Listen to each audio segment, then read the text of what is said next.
பிதாவாகிய தேவனையும் ஆண்டவராகிய இயேசுவையும் அறிகிற அறிவினாலே கிருபையும் சமாதானம் பெருகுவதாக. இந்த நாளிலும் தேவன் அவருடைய சமூகத்திலே கொண்டு வந்த தேவனுடைய பிள்ளைகளாகிய உங்கள் யாவரையும் இயேசுவின் இன்ப நாமத்தில் வாழ்த்துவதில் மகிழ்ச்சி அடைகிறேன். இப்பொழுதும் இந்த செய்தியை கேட்கிற நீங்களும் ஆன்லைன் மூலமாய் கேட்க இருக்கிற தேவனுடைய பிள்ளைகளையும் அவருடைய இல்லங்களையும் கர்த்தர் நிச்சயமாகவே ஆசீர்வதிப்பார் என்ற விசுவாசத்தில் நான் தேவனுக்கு நன்றி சொல்லி இந்த செய்தியை உங்களோடு கூட பகிர்ந்து கொள்ள விரும்புகிறேன். செய்தியின் தலைப்பு man of righteousness versus man of uprightness, நீதிமானும் செம்மையானும் என்ற தலைப்பின் கீழே உங்களோடு கூட செய்தியை பகிர்ந்து கொள்ள விரும்புகிறேன். இந்த வசனம் 32வது சங்கீதம் 11ஆம் வசனத்தில் இருக்கிறது. அதை வாசிக்கும்படி கேட்டுக்கொள்ளுங்கள். நீதிமான்களே, கர்த்தருக்குள் மகிழ்ந்து களி கூறுங்கள். செம்மையான இருதயம் உள்ளவர்களே, நீங்கள் எல்லாரும் ஆனந்த முழக்கமிடுங்கள். நீதிமான்களே, அவங்கதான் ரைச்சியஸ் பீப்புள்.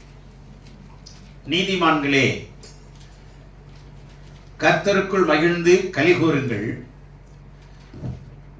செம்மையான இருதயம் உள்ளவர்களே, நீங்கள் எல்லாரும் ஆனந்த முழக்கமிடுங்கள். இங்கே ரெண்டு விதமான மக்களை இந்த வசனம் பிரித்து சொல்றதை கவனிங்க. நீதிமான்களே, செம்மையானவர்களே. என்னங்க அர்த்தம்? என்ன இதற்கான விவரங்கள் அப்படின்னா சுருக்கமா சொல்றேன். நீதிமான் செம்மையானவன். நீதிமான்னா யாரு அப்படின்னா ரட்சிக்கப்பட்டவங்க தான் நீதிமான். ஆண்டவரே இயேசுவை தன் சொந்த தெய்வமாக ஏற்றுக்கொண்டு அவர்தான் சிலுவையில் எனக்காக அடிக்கப்பட்டு இரத்த சிந்தி மரித்து அடக்கம் பண்ணப்பட்டு 3ஆம் நாளில் உயிரோடு எழுந்து மறுபடியும் அவர் பரலோகத்துக்கு எடுத்து செல்லப்பட்டு அவர் மறுபடியும் திரும்பி வருவார் என்று யாரெல்லாம் விசுவாசிக்கிறார்களோ அவர்கள் எல்லாரும் ரட்சிக்கப்பட்டவர்கள். இந்த ரட்சிக்கப்பட்டவர்கள் எதிலிருந்து ரட்சிக்கப்படுறோம்னா உலகத்திலிருந்து அல்லது பாவத்திலிருந்து. பாவத்திலிருந்து ரட்சிக்கப்படுகிற மனுஷனுக்கு வேதம் என்ன பெயரிடுகிறது? பாவிகள் என்று பெயரிடுகிறது. பாவம் செய்து ரட்சிக்கப்படுறோம்னா பாவிகள் இருந்து தானே ரட்சிக்கப்படுறோம், பாவத்திலிருந்து. அப்போ பாவிகளாய் இருந்தோம், அக்கிரமக்காரர்களாய் இருந்தோம், இருளில் இருந்தோம், பாவத்திலே செத்து கிடந்தோம், அக்கிரமத்திலே செத்து கிடந்தோம் என்று எபேசியர் 2:1 சொல்லுகிறது. இப்படி அக்கிரமக்காரர்கள், பாவிகள், வெச்சாரர்கள், திருடர்கள், கள்ளர்கள் என்ற பெயரை ரட்சிக்கப்பட்டவன ஆண்டவர் என்ன பண்றாரு? உடனே அந்த பெயரை எடுத்துட்டு நீதிமான் என்கிற பெயரை சூட்டுகிறார். நீதிமான் என்ற பெயர் சூட்டப்படுகிறது. எந்த பெயர் எடுக்கப்படுகிறது? பாவிகள், திருடன், கள்ளன்கிற பெயரை எடுத்துட்டு அந்த நிமிஷத்திலிருந்து அவன் பெயர் என்ன மாற்றப்படுகிறது? நீதிமான் என்று மாற்றப்படுகிறது. அப்போ நீதிமான் என்று சொன்னால் ரட்சிக்கப்பட்டவன். இப்ப அந்த நீதிமானாய் மாற்றப்படுகிறதுக்கு எங்க இருந்து வரான்? வெளியிலிருந்து உள்ளே வருகிறவர்கள் தான் நீதிமான்கள். சரிங்களா? நீதிமான் என்று சொன்னால் இப்ப பாவிகள்ங்கிற தோற்றத்தோட, திருடன்கிற தோற்றத்தோட என்னுடைய முகபாவனை, என்னுடைய டிரெஸ் கோட் இதெல்லாம் இருக்கும் இல்லையா? எல்லாத்தையுமே ஆண்டவர் என்ன பண்ணிடுறாரு? ரட்சிக்கப்பட்டவன மாத்திடுறாரு. நாமளும் மாறிக்கிறோம். ஆண்டவர் ஏற்றுக்கொண்டவன எங்க வந்துடுறோம்? சபைக்கு வரோம். சபைக்கு வரும்போது என்ன ட்ரெஸ் பண்றோம்? பழைய ட்ரெஸ் எல்லாம் எடுத்துட்டு புது ட்ரெஸ் போட்டுக்கிறோம். அப்போ ஒரு புதிய மாற்றம் உண்டாகிறது இல்ல? அப்ப வெளிப்படையான மாற்றம் தான் ஒரு ரட்சிப்புக்கான அடையாளம். இப்ப பாக்குறவங்க என்ன சொல்லுவாங்க? பைபிள் எடுத்துட்டு இங்க சர்ச்சுக்கு வருவாங்க. பாக்குறவங்க என்ன சொல்லுவாங்க? அவன் கிறிஸ்தவன் ஆயிட்டான் போல. கிறிஸ்தவன் என்ன சொல்லுவாங்க? அவங்க ரட்சிக்கப்பட்டுட்டாங்க போல அப்படின்னு சொல்லுவாங்க இல்லையா? அதுதான் நீதிமானுக்குரிய அடையாளம்.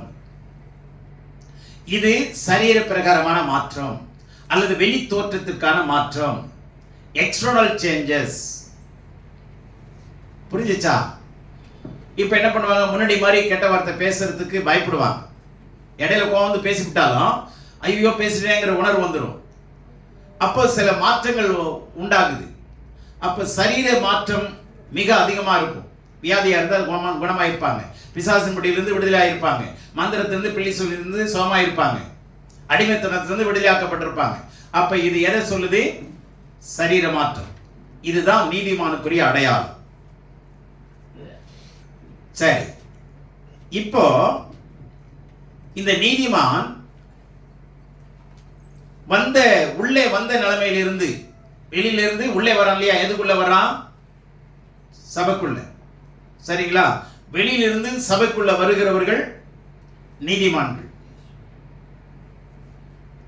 உள்ளிருந்து வெளியே வளருகிறவர்கள் செம்மையானவர்கள். நான் சொன்னது புரிஞ்சா? வெளியிலிருந்து உள்ளே வந்தவர்கள் ரட்சிக்கப்படுகிறவர்கள், உள்ளிருந்து வெளியே வளருகிறவர்கள் செம்மையானவர்கள். உள்ளிருந்து என்ன? இப்ப நான் ரட்சிக்கப்படுறவங்க சரீரத்துக்குரியான மாற்றம் இருக்குதுன்னு சொன்னா நீதிமானுக்கு, இப்ப செம்மையானவன் ஆன்மீக மாற்றம் அவனுக்கு உண்டாகும். ஆன்மீகமான மாற்றம் அப்படின்னா என்ன? சுபாவ மாற்றம், அவனுடைய நடத்தையில மாற்றம், அவனுடைய பேச்சில மாற்றம், எல்லாம் உள்ளுக்குள்ள இருந்து. அப்போ உள்ளிருந்து வெளியே வளருகிறவன் உத்தமன், செம்மையானவன். இந்த மாற்றத்தை கடவுள் கொண்டு வரணும்னு விரும்புறாரு. நீதிமானாவே இருந்தீங்கன்னா நீங்க நல்லவங்களா இருப்பீங்க, தூய்மையா உள்ள கூட இருக்கலாம், நான் தப்பு சொல்ல. ஆனா நீதிமான்கிற இடத்திலே நின்றுகிட்டு இருந்தீங்கன்னா எந்தவித ஆன்மீக வளர்ச்சி இல்லை, உள்ளான மாற்றம் இல்லை, சுபாவ மாற்றம் இல்லை, வாழ்க்கையில மாற்றம் இல்லை, குடும்பத்தில் ஒரு மாற்றம் இல்லை, ஒரு எழுச்சி இல்லை, ஒரு எழுப்புதல் இல்லை, சமாதானம் இல்லை அப்படின்னு சொன்னா நீங்க நீதிமானாவே இருக்கிறீங்கன்னு அர்த்தம். புரிஞ்சுச்சா? ஆனா நீதிமான் முடிவிலே ரட்சிக்கப்பட முடியாது. முடிவிலே இந்த ரட்சிப்பு பூர்ணமடையாது. குழந்தையா இருக்கிறோம், வாலிப பருவத்துக்கு வரோம், பருவம் அடைகிறாங்க, அதுக்கப்புறம் திருமணம் செய்து கொடுக்கிறோம், பிள்ளைகள் பெற்றெடுக்கிறாங்க. இதை பார்க்கும்போது சந்தோஷமா இருக்கு இல்லையா பெற்றவங்களுக்கு? அதே மாதிரிதான் கடவுளுடைய பார்வையில இவங்க உள்ளே வந்தாங்க, இப்ப உள்ளிருந்து வெளியே வளர்றாங்க. உள்ளிருந்து வெளியே போயிடுறவங்க இல்லை, உள்ளிருந்து வெளியே போனவங்க நிறைய பேர் இருக்கிறாங்க. அது வேற, அது ரெண்டாம் கட்டான்னு வச்சுங்க. புரியுதா? செம்மையானவனும் இருக்க முடியாது, நீதிமானவனும் இருக்க முடியாது, அது பின்மாற்றமும். ஆனா உள்ளிருந்து வெளியே வளருகிறவர். இப்போ ஒரு செடியை, ஒரு விதையை போடுறோம், எதுக்குள்ள இருந்து தான் வளருது? பூமிக்குள்ள இருந்து தான் வளருது, மண்ணுக்குள்ள இருந்து தான் வளருது. அதே மாதிரி வசனத்துக்குள்ள இருந்து, தெய்வ பக்திக்குள்ள இருந்து, தெய்வ பயத்துக்குள்ள இருந்து கடவுளுடைய பார்வையிலே நாம் வளருகிறவர்களாய் இருக்க வேண்டும். அவருடைய கிருபையிலும் சத்தியத்திலும் வளருங்கள். அல்லேலூயா. அப்போ நீதிமான்களாய் இருப்பது சரியா ஆபத்தானதா? நீங்களே தீர்மானம் பண்ணிக்கொள்ளுங்க. நான் நீதிமான் தான், நான் குறை சொல்லல. ஆனா வளராம இருப்பதே குறையானது. இப்போ ஒரு பிள்ளை வளரலன்னா அது ஊனம்னு சொல்லிடுறோம். அப்போ ஊனமான சரீரம்னு சொல்றோம், ஊனமான பிள்ளைன்னு சொல்றோம். அப்போ நீதிமான்கள் நாளுக்கு நாள் என்ன பண்ணணும்? வளரணும். 2 கொரிந்தியர் 4:16 சொல்லுது, அதனாலே உங்க உள்ளான பெரும்பான மனுஷன் அழிந்தும் உள்ளான மனுஷன் நாளுக்கு நாள் புரிதாக்கப்பட வேண்டும். அப்போ புறம்பான மனுஷன் அழியணும்னா என்ன? புறம்பான எல்லா ஆடம்பரங்கள், உலக பிரகாரமான சடங்குகள், சம்பிரதாயங்கள், இதெல்லாம் அழிஞ்சி உள்ளான மனுஷன் ஆத்துமா என்ன பண்ணணும்? வசனத்தின்படி தேவன் விரும்புகிறபடி நம்ம மாறிக்கணும். அந்த மாற்றம் இல்லை அப்படின்னா நீங்க நீதிமான்கள் அப்படிங்கிற போர்வையில இருந்து கொண்டிருப்போம். ஆகவே நீதிமான் பெயரில் கிறிஸ்தவனாய் இருப்பான், செம்மையானவன் வாழ்வில் கிறிஸ்தவனாய் இருப்பான். நீதிமான் பேசுவான், செம்மையானவன் வாழ்ந்து காட்டுவான், செயலில் காண்பிப்பான். நான் யாரு? கிறிஸ்தவன். இப்ப புரிஞ்சா? செயல்ல காட்டணுங்க. வாயில பேசுறது இல்லை, நான் கிறிஸ்தவன், நான் கடவுளுடைய பிள்ளை, நானும் சர்ச்சுக்கு போறேன், ஏன் நாங்க எல்லாருமே நானும் என் வீட்டாருமோ என்றால் கர்த்தரே சேவிக்கிறோம் சொல்லலாம், தப்பு இல்லை. ஆனா செம்மையானவனா மாறினாதான் அல்டிமேட்டா நான் சொல்றேன் மனவாட்டியாய் மாற முடியும். இன்னும் உங்களுக்கு புரியும்படியா சொன்னா, ஆண்டவர் வரும்போது எடுத்துக்கொள்ளப்படுவார், நீதிமான்கள் கைவிடப்படுவார். நல்லா புரிஞ்சுங்க. யார் தான் எடுத்துக்கொள்வாங்க?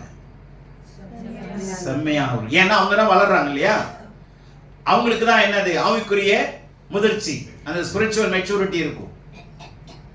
அவங்க தான் மனவாட்டியா மாற முடியும். வயசுக்கு வராதவங்க மனவாட்டியா மாற முடியுமா? முடியாது. அந்த ஸ்டேஜ் இருக்கு பார்த்தீங்களா, வயதுக்கு வர்றதுங்கிறது தான் கிறிஸ்தவத்தில் என்ன சொல்றதுன்னா, வேதத்தின்படி சொல்லணும்னா மறுபடி பிறக்கும். மறுபடி பிறக்கிற அனுபவம் தான் பருவம் அடைகிற அனுபவம்.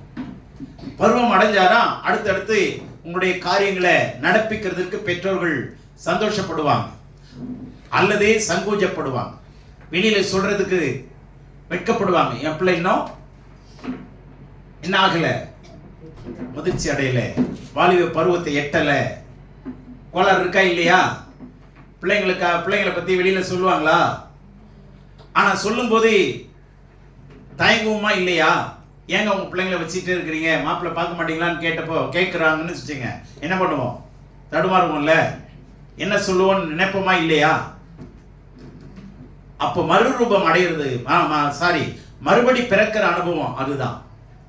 மறுபடி பிறக்கல, நான் கிறிஸ்தவனா இருக்கிறேன், நான் நீதிமான், நான் கடவுளுடைய பிள்ளை சொல்லிட்டீங்கன்னா பருவம் அடையாதவங்களுக்கு திருமணம் கிடையாது. கடவுள் நம்மளை மனவாட்டியை ஏற்றுக்க மாட்டார். நித்திய விவாகத்திற்கென்று கடவுள் நம்மளை நியமிக்க மாட்டார். ஆகவே செம்மையானவர்களுக்கும் நல்லவர்களுக்கும் நீதிமான்களுக்கும் ஒரு பெருத்த வித்தியாசத்தை சொல்றேன், படிங்க தயவுசெய்து. மீகா 7ஆம் அதிகாரம் 4ஆம் வசனம் பாருங்க. அவர்களில் நல்லவன் முட்செடி கொத்தவன், செம்மையானவன் நெரிஞ்சலை பார்க்கிலும் கடும் கூர்மையானவன். இங்க கவனிங்க, 2 முள்ள பத்தி பேசுறார்.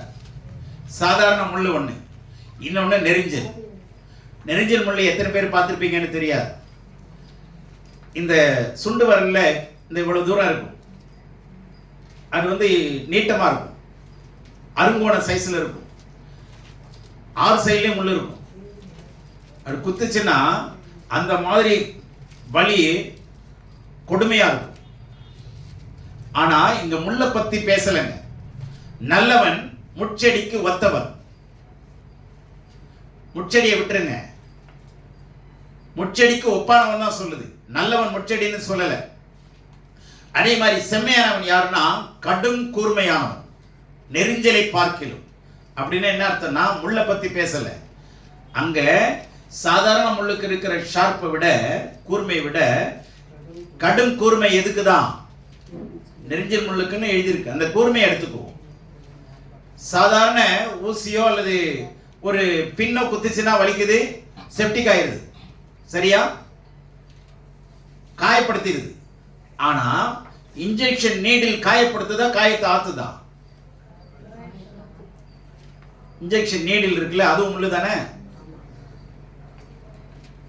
சாதாரண ஒரு முள்ள எடுத்துங்க, பின் எடுத்துங்க, அதுவும் ஒரு ரெண்டுக்குமே குத்துற தன்மை இருக்கு, சரிங்களா? இப்போ ஊக்க வச்சு குத்துனா செப்டிக் ஆகிறதுக்கு சான்சஸ் இருக்கு, சரிங்களா? அதே சிரஞ்சினுடைய நீடில் இருக்குல்ல, அது என்ன பண்ணுது? காயத்தை ஆத்துதா இல்லையா? அந்த வித்தியாசத்தை எடுத்து. அது மாதிரி செம்மையானவன் மிகுந்த ஷார்ப்பானவன். அவன் குத்துனா காயங்கள் ஆறும், அவன் பேசுனா உங்களுடைய துக்கங்கள் சந்தோஷம் மாறும், உங்களுடைய கண்ணீர் துடைக்கப்படும். அந்த அளவுக்கு கிறிஸ்துவுக்குள்ளே மிகவும் ஷார்ப்பானவன் யாரு? செம்மையானவன். செம்மையானவன், செம்மையா இருக்குங்க சொல்றான் இல்லையா? செம்மையா இருக்குங்க, பாடுறாங்க. என்ன செம்மையா பாடினாங்க சொல்றோம்ல, அதுக்கு பேர் தான் அப்ரைட்னஸ். அந்த வார்த்தையிலேயே அப்ரைட்னஸ் இருக்கு பாருங்க. வானத்தை நோக்கி பார்க்கிற ஒரு குணம் அப்ரைட்னஸ். இன்டெகிரிட்டி, ஆண்டவருடைய வார்த்தை இன்னொரு வார்த்தை சொல்லுது இன்டெகிரிட்டி, அப்படின்னா உத்தமம். இந்த அப்ரைட்னஸ், இன்டெகிரிட்டி ரெண்டுமே ஒரே கேட்டகரி. உத்தமம், செம்மை இது ரெண்டுமே ஒரே அர்த்தமுடையது. எப்படின்னா, நீதிமான் சில இடங்கள்ல சில பேருக்கு முகத்தை மறைப்பான். இப்போ உதாரணமா கார்ல பாத்தீங்கன்னா கருப்பு கண்ணாடி போட்டு போறாங்க பாத்தீங்களா, உள்ள என்ன நடக்குன்னு தெரியாதுல்ல, ஆனா கார்ல போறாங்க, பெருமைடா. ஆனா இப்போ கவர்மெண்ட் என்ன சொல்லிட்டான், எல்லாத்தையும் என்ன பண்ணிடணும், எடுத்துடணும். ஏன்னா உள்ள நீ என்ன பண்றன்னு தெரியாது, என்ன நடக்குதுன்னு தெரியாது. அப்ப அங்க குற்றம் இருக்குங்கிறது தெரியுதா இல்லையா? ஆனா செம்மையானவனே அர்த்தம்னா, ஒரு கண்ணாடி பவுல்ல ஒரு மீனை போட்டுருங்க, தண்ணியை ஊத்தி, எந்த டைரக்ஷன்ல இருந்து அதை பார்க்க முடியுமா முடியாதா? முடியாதா? அதுதாங்க அந்த உத்தமத்துக்கு அடையாளம். எப்ப பார்த்தாலும் நீங்க பார்க்கலாம், அதை நைட்லயும் பார்த்தா அது நின்றுட்டு தான் இருக்கும், பகல்ல பார்த்தாலும் அது உள்ள பார்க்கலாம், அது மறைவே மறையாது, மறைக்கவும். அதுதான் உத்தமத்துக்கு அர்த்தம். Maintaining your faithfulness, maintaining your honesty and honest nature, நேர்மை, அதை எப்பொழுதுமே மெயின்டைன் பண்றதுதான் இன்டெகிரிட்டி. சில நேரங்கள்ல சில பேர் போட்டுவாங்க, இன்னும் அவுட்னு போட்டுவாங்க, ஆனா உள்ளே இருப்பாங்க அவுட்னு போட்டுருவாங்க. பாத்தீங்களா, ஆளு உள்ள இருப்பாங்க, ஆனா வெளியில என்ன போட்டிருக்கோம், டாக்டர் அவுட்டு. அது என்ன அவுட்டோ அது வேற விஷயம், வக்கீல் அவுட்டு. இதெல்லாம் மறைமுகமான விஷயம். இது மாதிரி இருக்கிறது உத்தமம் அல்ல. அப்ப எல்லா நேரத்திலும் கடவுளுக்கு முன்னாடி நம்ம எப்படி இருக்கணும், fish in the bowl, எப்படி கண்ணாடிக்குள்ள மீன் இருக்கோ அது மாதிரி நாம இருக்கணுங்கிறது தான் அந்த உத்தமம், செம்மையானவன். அதை நம்ம பரிபாலிக்கணுங்கிறது வேதம் சொல்லுகிறது. ஆகவே இந்த உள்ளான மாற்றம், ஆன்மீக மாற்றம், உள்ளிருந்து வெளியே வளருதல், வாழ்வில் மூலமாய் கிறிஸ்துவை காட்டி கொடுத்தல், இதெல்லாம் செம்மையானவனுக்குரிய அடையாளங்கள். புரிஞ்சுச்சா? செம்மையானவனுக்குரிய அடையாளங்கள். இப்போ நீதிமான், செம்மையானவன். நல்லா கவனிங்க, இது ரெண்டு அனுபவங்க. இது ஆரம்ப அனுபவம். எல்கேஜியில் கொண்டு போய் சேர்க்கிறோம். 12 வருஷம் கழிச்சு பாத்தீங்கன்னா எப்படி வெளியே வருவான், இன்ஜினியருக்காக நான் படிச்சிருக்கிறேன்னு வெளியே வருவான், டாக்டருக்காக படிச்சிருக்கிறேன்னு வெளியே வருவான். புரிஞ்சதா? அப்போ ஒரு பாதி மெச்சூரிட்டி அங்க வந்துருச்சா இல்லையா? எங்க போற, நான் இன்ஜினியரிங் போறேன், ஆனா 9வது சொன்னா அது கிடையாது. அப்ப கவனிங்க, அந்த முதிர்ச்சிக்குள்ள நம்ம வரணுங்க. அதுதான் ஆவிக்குரிய அதிர்ச்சியை உலகத்துக்கு உண்டாக்கும். அதுதான் தெய்வத்துக்குரிய மகிழ்ச்சியும் கூட. ஆமென். முதிர்ச்சி இல்லைங்க, நான் வந்த மாதிரியே இருக்கிறேங்க, வந்த மாதிரி இருக்கிறேன், வெந்த மாதிரி இல்லை. வந்த மாதிரி இருக்கிறேன், ஆனா வெந்த மாதிரி இல்லை. அடுப்புல பருப்பு போட்டா வேகணும் இல்லையா? அடுப்புல போட்டான்னு நினைச்சுக்காதீங்க. துவரம் பருப்பை தண்ணியில போட்டு வேக வைக்கிறோம், வேகலைன்னா என்ன பண்ணுவோம், ஒரு கிரியா ஊக்கிய அதை சேர்ப்போம். கொஞ்சம் நல்ல நீர் 2 டிராப் விட்டீங்கன்னா சீக்கிரம் துவரம் பருப்பு என்ன ஆயிடும், வெந்துடும். அது மாதிரி வேக வைக்கணுங்க. அப்பதான் பதார்த்தமா மாறும், சாப்பிடுகிறதுக்கான தகுதி உடைய மாறும். அப்ப நாம ஆண்டவருக்குள்ள ஒரு வெந்த ஒரு பதார்த்தமா, மற்றவங்களுக்கு பயன்படக்கூடிய ஒரு ஆகாரமா, ஒரு தண்ணீரா நம்ம மாறணும். அப்படி இல்லை, நான் இதே இடத்துல தான் நின்று கொண்டிருக்கிறேன் அப்படின்னா, இன்னொரு வித்தியாசத்தை சொல்றேன். மோசே உண்டாக்கின அந்த ஆசரிப்பு கூடாரத்தினுடைய அடையாளம் இருக்கு பார்த்தீங்களா, பேட்டர்ன் இருக்கு பார்த்தீங்களா, அந்த பேட்டர்ன் வந்து பழைய ஏற்பாட்டில இருந்து புதிய ஏற்பாடு வரைக்கும் வரணுங்க. ஆனா இன்னைக்கு சபை அதை விட்டுடுச்சு. ஆண்டவர் வந்து அந்த பேட்டர்னை வந்து தொடர்ந்து வந்து கொண்டே இருக்கிறார். ஆனா சபை மறந்துடுச்சுங்க. இப்போ முதல்ல பாவம் செஞ்சவன் ஆடவோ அல்லது புறாவோ எடுத்துட்டு வந்து பலி செலுத்தணும். பலி செலுத்துற இடத்துக்கு பேர் தான் பலிபீடம், ஆல்டர்னு சொல்லுவோம். அதை பலி செலுத்திட்டு அந்த ரத்தத்தை ஆசாரியன் கையில கொடுத்து என்ன பண்ணணும், தன்னுடைய பாவங்களுக்காக பரிகாரம் பண்ணப்பட்டு அவன் அங்கீகரிக்கப்படுவான். அது மாதிரி புதிய ஏற்பாட்டில் இப்ப பலி செலுத்துறது இல்லை, இயேசுவே பலி ஆயிட்டார் நமக்காக. இயேசுவே ஒரே தரம் பலியிடப்பட்டார், அவர் உயிர்த்தெழுந்துட்டார். ஓகே, இப்போ என்ன பண்ணணும், நாம பாவங்களை இயேசு ரத்தத்தினால கழுவப்பட்டுட்டோம். அப்ப நம்ம எங்க நிக்கிறோம், பலிபீடத்துல நிக்கிறோம். நமக்காக இயேசு ரத்தத்தை சிந்தி என்ன பண்ணிட்டாரு, பாவ பரிகாரம் பண்ணிட்டார். அப்ப பண்ற வரைக்கும் எங்க நிக்கிறோம்?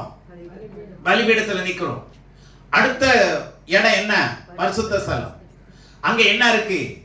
குத்து விளக்கு இருக்கு, ஆராதனை பீடம் இருக்கு, அடுத்தது அப்பம் இருக்கு. அப்ப நல்ல கவனிங்க, இந்த பலிபீடத்துல இருந்து எங்க வரணும்? அவன் பரிசுத்த ஸ்தலத்துக்கு வரவன் தான் செம்மையானவனாய் மாறுவோம். அப்பங்கிறது கடவுளுடைய வார்த்தை. விளக்குங்கிறது என்ன தெரியுமா? நம்ம நினைச்சிட்டு இருக்கிறோம் எண்ணெய் ஊத்தினா எரியுதுன்னு. ஆனா உள்ள போகலன்னா தான் நம்ம வயிறு எரியும், விளக்கு எரியாது. ஆழ்த்திலே நின்னீங்கன்னா உங்களுடைய பாவம் அங்கீகரிக்கப்பட்டு மன்னிக்கப்படாது. நீங்க எங்க வரணும்? பரிசுத்த ஸ்தலத்துக்கு வரணும். அங்க ஜீவ அப்பம் இருக்கு, ஜீவ அப்பமாகிய வேதம். அங்க விளக்கு எதை குறிக்குது?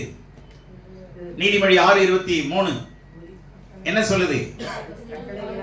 படிங்க, யாரும் பேசாதீங்க.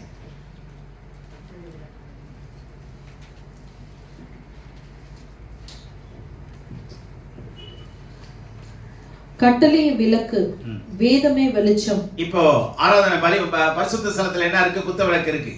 அந்த குத்து விளக்கு பத்தி விவரிக்க நேரம் இல்லை, ரொம்ப நேரம் ஆகும். சுருக்கமா சொல்றேன். அந்த விளக்கு வெளிச்சங்கிறது என்னன்னா கர்த்தர் கொடுத்த கட்டளையும் பிரமாணம் தாங்க. கர்த்தர் கொடுத்த கட்டளையும் பிரமாணம்.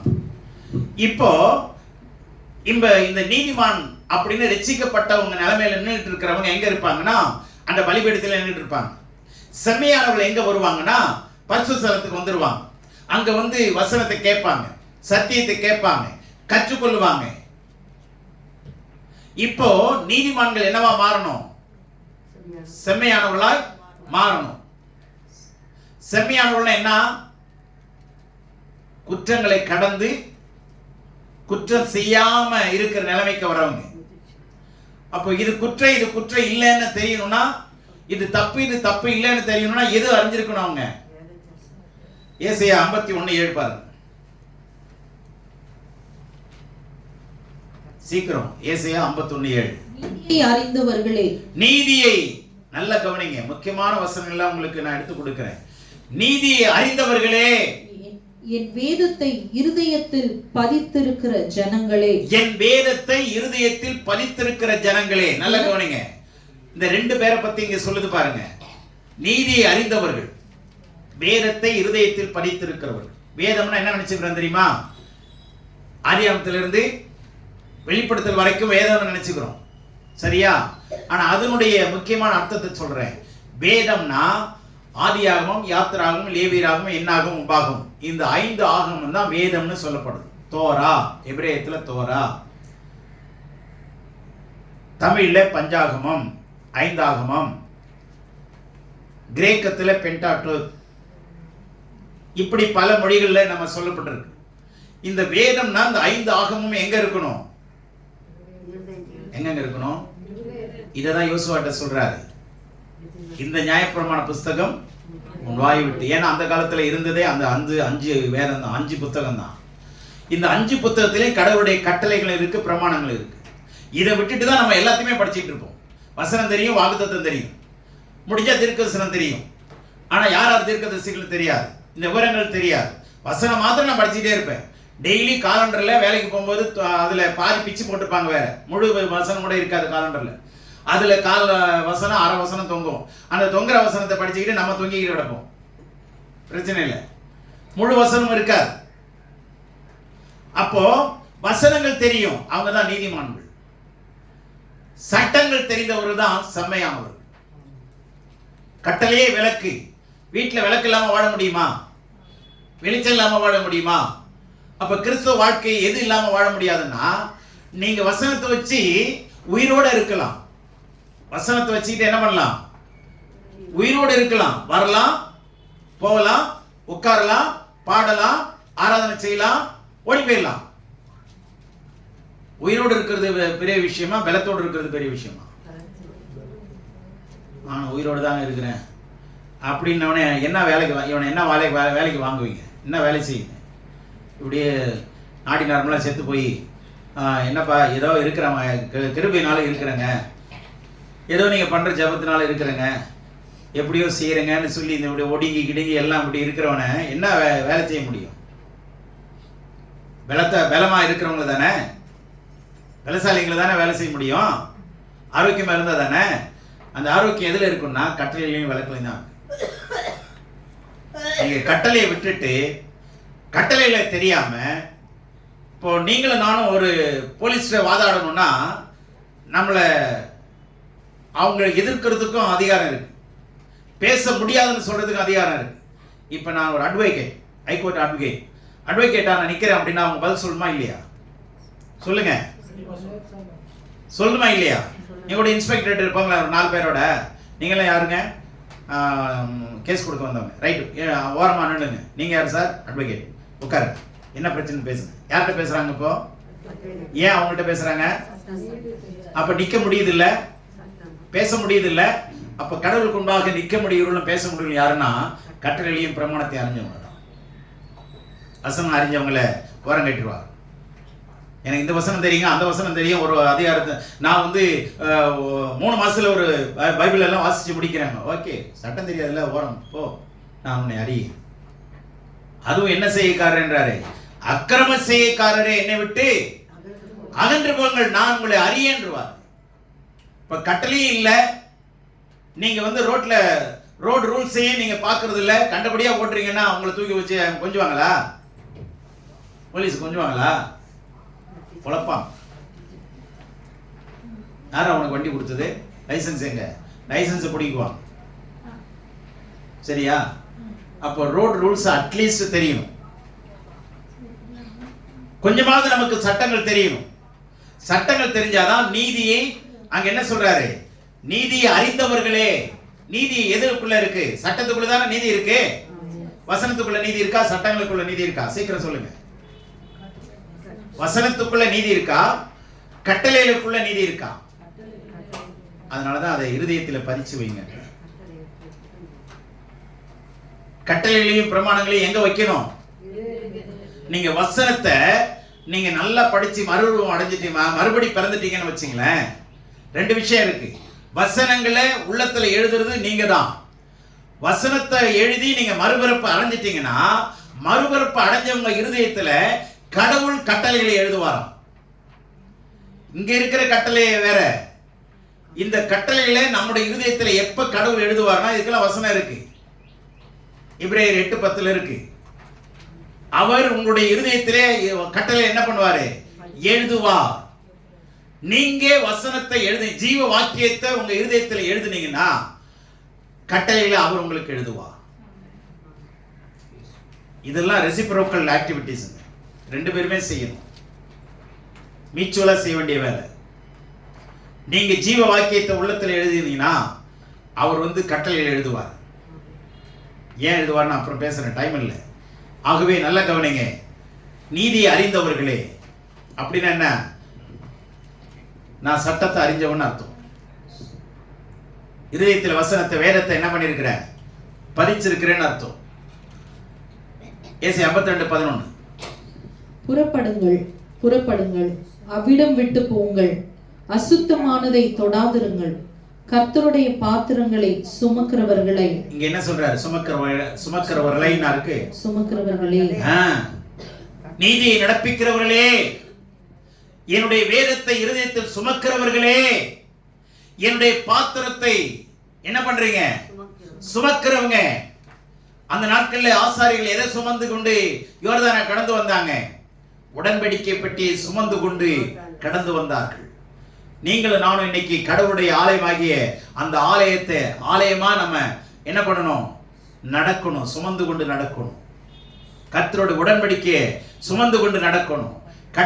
கட்டளையை சுமந்து கொண்டு நடக்கணும். சுமக்கிறவர்களே. அப்ப நல்ல கவனிங்க, உடன்படிக்கையை சுமக்கிறது உங்களுக்கு ஆசீர்வாதம். உடன்படிக்கை ஒருத்தர் வீட்டுல ஓபேத் வீட்டுல 3 மாசம் இருந்தது, 90 நாள் தாங்க இருந்தது. இந்த உடன்படிக்கை பெட்டி அந்த வீட்டையே கடவுள் ஆசீர்வதித்தார். கடவுளுடைய உடன்படிக்கை நீங்க சுமக்கிற நீங்க கண்டிப்பா ஆசீர்வதிக்கப்படுவீங்களா இல்லையா? அப்ப எதை சுமக்கணும்? அப்படிதான் சொல்லிக்கிறோம். ஆனா வீட்டுக்கு போனோன்னே பொருளாதார கஷ்டம், இஎம்ஐ கட்டணும், வீட்டு வாடகை கட்டணும், பிள்ளைங்களுக்கு ஃபீஸ் கட்டணும், பீஸ் ஆயிரும். இப்ப எந்த பாரம்? பண பாரம், இஎம்ஐ பாரம், பேங்க் பாரம், லோன் பாரம், எல்லா பாரம், புருஷன் பாரம், பிள்ளைங்க பாரம், குடும்ப பாரம், மாமியார் மாமனார் பிரச்சனை, இதெல்லாம் சுமந்துக்கிட்டு என்ன பண்ணோம்? கர்த்தரை நம்பியே ஜீவிப்போம், கவலை கஷ்டங்கள் தீர்ந்திடும். இதை பாடிட்டு உட்கார்ந்துருக்கிறோம். ஆண்டவர் சொல்றாரு, ஹலோ, உங்க பாரத்தை என் மேல தூக்கி எரிஞ்சிட்டு என் பாரத்தை சுமன்றாரு. புரிஞ்சா இல்லையா? நம்ம ரீப்ளேஸ் பண்றதே இல்லை. நம்ம பாரத்தை எப்ப கடவுள் மேல வச்சுட்டு கடவுள் கொடுக்கிற பாரத்தை எடுத்துக்கணுங்க. நீங்க உங்க பாரத்தையே சொல்லிட்டு உட்கார்ந்து இருந்தா கடவுள் கொடுக்கிற பாரத்தை நீங்க என்ன பண்ண போறீங்க? நல்ல கவனிங்க. ஒரு பிள்ளையை கல்யாணம் பண்ணி கொடுக்கிறோம். அந்த பிள்ளை இருக்கிற வரைக்கும் அப்பா அம்மாவுக்கு உதவி செய்யும், அது அப்பா அம்மா விரும்புறதை செஞ்சுட்டே இருக்கும். கல்யாணம் பண்ண அடுத்த நாள் எங்க போயிரும்? மாப்பிள்ளை வீட்டுக்கு போயிரும். அங்க இருந்து எங்க அப்பா அம்மாவுக்கு காப்பி கொடுத்து வரேன்னு சொல்லிட்டு ஓடியார முடியுமா? யாருக்கு தான் நீ காப்பி போட்டு கொடுக்கணும்? கட்டின மாப்பிள்ளைக்கும் அவங்கள கொடுத்த மாமியார் மாமனாருக்கும் முதல்ல செய்யும். ஆனா முதலுதவி செய்யறது கூடாது. புரிஞ்சுச்சா? அங்க இருக்கிற பாரத்தை எடுத்துக்கணும். மாமியார் இதை செய்யறேன், அத்தை இதை நான் செய்யறேன், ஆமா அதை விட்டுருங்க நான் பாத்துக்கிறேன், இதெல்லாம் நான் இன்னையில இருந்து எடுத்துக்கிறேன், சொல்றமா இல்லையா? அப்ப கவனிங்க, இடம் மாறும்போது பொறுப்புகள் மாறுது. அது மாதிரி நீங்க ஆண்டவர்கிட்ட வரும்போது உங்க இருதயத்தில் இருக்கிற எல்லா பாரத்தையும் ஆண்டவர் மேல வச்சிருங்க. Cast your burden upon the Lord. He is faithful to visit you, honor you, encourage you, bless you. Hallelujah. அவர் உங்களை விசாரிக்க அவர் போதுமானவர். அப்போ அவர் கொடுக்கிற ரோல பொறுப்பை எடுத்துக்கணும். இதான் நம்ம செய்யணும். அவங்க செம்மையானவர்களா மாறுவாங்க. எந்த பொறுப்பு செய்ய மாட்டாங்க, செம்மையானவர்களாய் மாறணும். முடிஞ்ச அளவுக்கு உண்மையா செய்யுங்க. உண்மையுள்ள மனுஷன் பரிபூர்ண ஆசீர்வாதங்களை பெறுவான். சாமர்த்தியமா வாழலாங்க, புத்திசாலியா வாழலாம், தப்பு இல்லைன்னு உலகம் சொல்லும். ஆனா புத்திசாலியா வாழ்றதும் ஏமாத்தி வாழ்கிறதும் உலகம் ஒத்துக்கும். ஆனா ஆண்டவர் என்ன சொல்வார் தெரியுமா? புத்திசாலியா வாழ்கிறது இல்ல, உண்மையா வாழு. உண்மையுள்ள மனுஷன் பரிபூர்ண ஆசீர்வாதங்களை பெறுவான். ஆகவே நீதியை அறிந்தவர்களாய் இருக்கணும், இருதயத்தில் வசனங்களை பதித்தவர்களாய் இருக்கணும். செப்பனியா 2-3 பாருங்க, டைம் இல்ல. தேசத்தில் உள்ள எல்லா சிறுமையானவர்களே, கர்த்தருடைய நியாயத்தை நடப்பிக்கிறவர்களே. என்னவா? இப்ப நல்ல கவனிங்க. நியாயத்தை தெரிஞ்சவன், இயேசுதான் உண்மையுள்ள தெய்வம்னு தெரிஞ்சவன் நீதிமான். நியாயத்தை தெரிஞ்சவன், நியாயத்தை அறிந்து நடக்கிறவன் தான் நியாயத்தை நடப்பிக்கிறவர்களே. அப்படின்னா நியாயத்தை நடப்பிக்கணும்னா மனப்பூர்வமா செஞ்சாதானே? அப்ப உள்ளத்திலிருந்து வெளியே வரணுமா இல்லையா? விளங்குதா? அவனுடைய சரீரம், அவனுடைய ஆன்மா, அவனுடைய ஆவி எல்லாமே சேர்ந்து நீதியை செய்யணுமா இல்லையா? நடப்பிக்கணும்னா செய்யணும் தானே? அப்ப நீதியை நடப்பிக்கிறவங்க தான் செம்மையா சரியா செஞ்சிருக்கிறான். யாரும் குற்றம் சொல்ல முடியாது. அவன் செஞ்சது சரி, நியாயப்படி, சட்டப்படி கரெக்ட். அப்ப அப்படின்னா சட்டம் தெரிஞ்சவங்களா இருந்தாதான், நியாயம் தெரிஞ்சவங்களா இருந்தாதான் நியாயத்தை நடப்பிக்க முடியும். புரிஞ்சதா? யார் நீதிபதியா வைக்க முடியும்? சட்டம் தெரிஞ்சவங்க, பல வருஷம் அனுபவப்பட்டவங்கள சீனியாரிட்டி படி முன்ன கொண்டு வராங்க. அப்போ நம்ம நியாயத்தை நடப்பிக்கணும். நீதியை நடப்பிக்கிறவர்களே அவரை தேடுங்கள். போதும் டைம் இல்லை. நீதியை நடப்பிக்கிறவர்களே, வீட்டில் போய் இந்த வசனங்கள்லாம் ஒன்னா உட்கார்ந்து ஆராய்ச்சி படிச்சு பாருங்க, கேளுங்க. சும்மா உட்கார்ந்து நம்ம வரோம் போறோம் இல்ல, வரோம் போறோம் முடியாது. அதனால நியாயத்தை நடப்பிக்கிறவர்களே, யாருன்னா நீதி அறிந்தவர்கள் தான். கடைசியா சொல்றேன், சங்கீதம் 112:4. இருளிலே வெளிச்சம் உதிக்கும், அவன் இரக்கமும் மன உருக்கமும் நீதியும் உள்ளவன். செம்மையானவர்களுக்கு என்ன உதிக்கும்? இருளிலே வெளிச்சம் உதிக்கும். துன்மார்க்கனுக்கு காரி இருளிலே அவனுடைய வெளிச்சம் அணைந்து போகும். என்ன கொடுமையான வசனம் தெரியுமா?